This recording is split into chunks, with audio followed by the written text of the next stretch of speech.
Welcome back to the 6th of my 10 channels of startup fundraising, which are UK entrepreneur visas.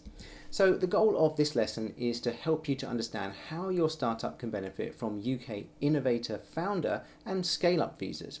These visas are important as they may offer your startup access to overseas talent and possibly even funding. Now, firstly, a little background, as these investor, business development and talent visas, or entrepreneur visas, were created to help overseas entrepreneurs start or join new high-growth UK-based companies. Now, this is provided that these startups are considered firstly innovative, with a genuine original business plan that meets new or existing market needs or creates a competitive advantage.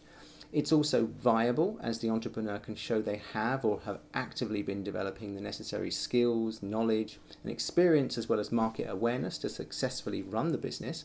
And 3, that it's scalable, with a business plan showing the potential for job creation and growth in the UK as well as overseas. Now, all 3 conditions will need to be approved by what is called an endorsing body, and these used to include many of the accelerators and incubators that were covered in the previous lesson, but these endorsing bodies are now limited to specific organisations who specialise in processing such applications for the UK government.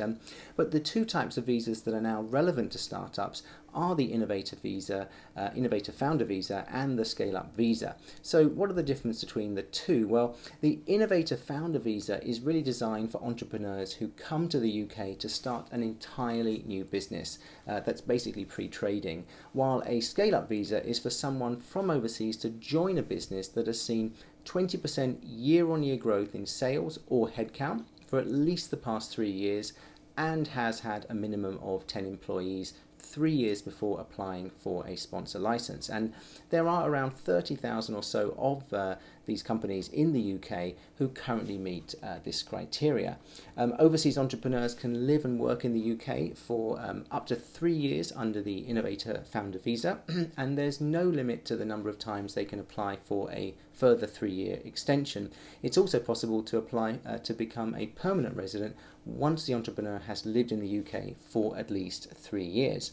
Now, for the scale-up visa, the entrepreneur must join the company and earn at least a certain market rate salary per year, and after the first 2 years of living in the UK, that entrepreneur will have the option to apply for a 3-year extension and then for permanent residency after 5 years continuously living in the UK.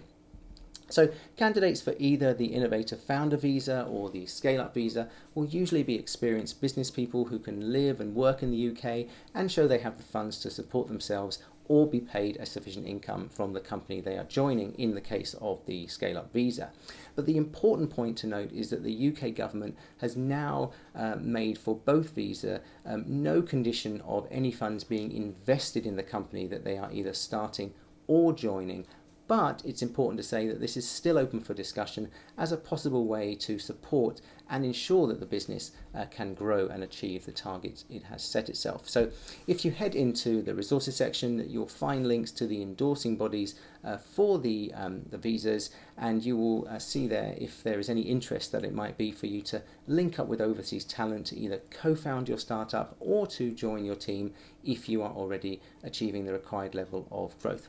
And I look forward to seeing you in the next video. Thanks.